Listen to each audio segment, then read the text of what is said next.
Almost 50% of people think if you're over 55, you can't be a foster parent.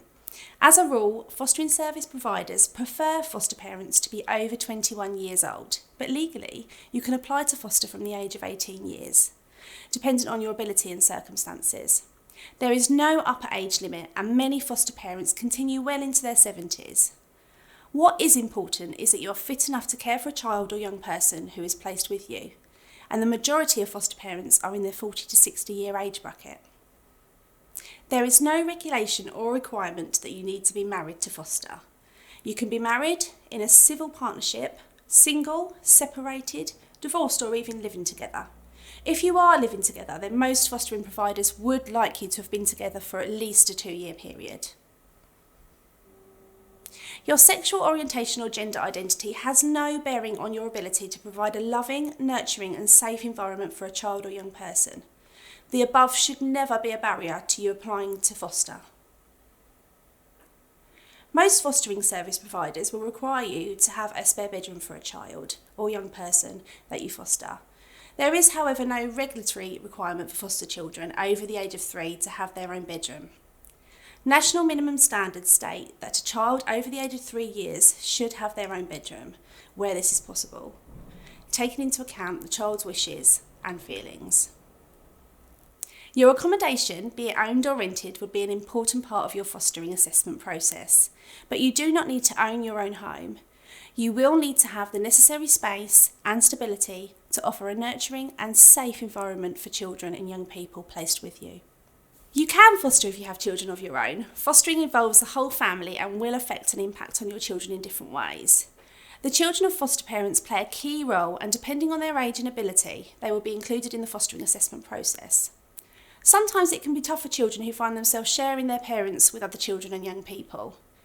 Many children say they have enjoyed being part of the fostering household and learnt a lot from it. Many fostering providers provide support group meetings and events for foster parents' own children as well. During the fostering assessment process, you will be required to undergo a medical, which will indicate whether you are fit to foster. This will usually be undertaken by your own GP. The medical will cover general health and fitness, plus any long or short-term health issues you may have had. They will also be asked about any current medication that you are being prescribed. Your medical assessment report will also be reviewed and commented on by the Fostering Service's own medical advisor. As long as you are deemed to be well enough to undertake the fostering role, a medical condition should not prevent you from fostering. You do not have to be a British citizen, but you will need to have the right to reside in the UK. Children from a wide range of backgrounds, including those seeking asylum in the UK, need foster parents who can reflect their cultural or ethnic background. If you are resident in the UK for a specific period, this would need to be taken into account. Your financial situation will be discussed as part of the fostering assessment. You will need to be able to show that you are financially secure enough to provide a stable home for any child that is placed with you. You will be paid a fostering allowance, and you will need to demonstrate that you can manage financially.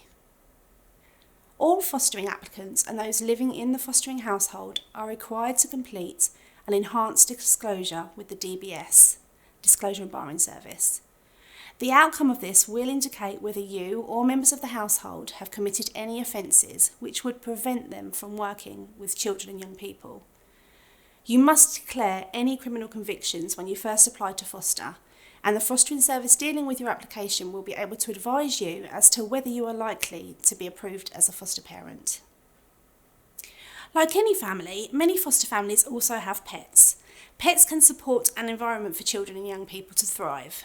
However, all pets within the home will also be assessed in terms of the risk that they may present. There is specific legislation regarding dogs, and you will not be allowed to foster if your household has any breed of dog which is highlighted within the Dangerous Dogs Act, or you have more than 3 dogs. The health needs of any child or young person that you may foster needs to come first. Fostering providers do accept parents that smoke, although you would not be able to foster children under the age of 5 years old or those with certain disabilities. The key aspects that fostering providers will focus on is that it is essential that foster homes are smoke-free and that no one smokes in the home. that foster parents are in a position of trust and a position as a positive role modelling and should therefore lead by example. That smoking in a car where a child is present is illegal. Most fostering service providers would encourage you to stop smoking for your own health and to minimise the effect of passive smoking on any child or young person, as well as presenting a positive role model for any child you look after. Fostering service providers would approve you to care for a certain number of children, and this will depend on the space you have in your home and your experience. Most families are approved to care for 1, 2 or 3 children. Each year the approval is reviewed, and it is possible to change the approval if the circumstances in the foster home change, such as an extra bedroom becomes available.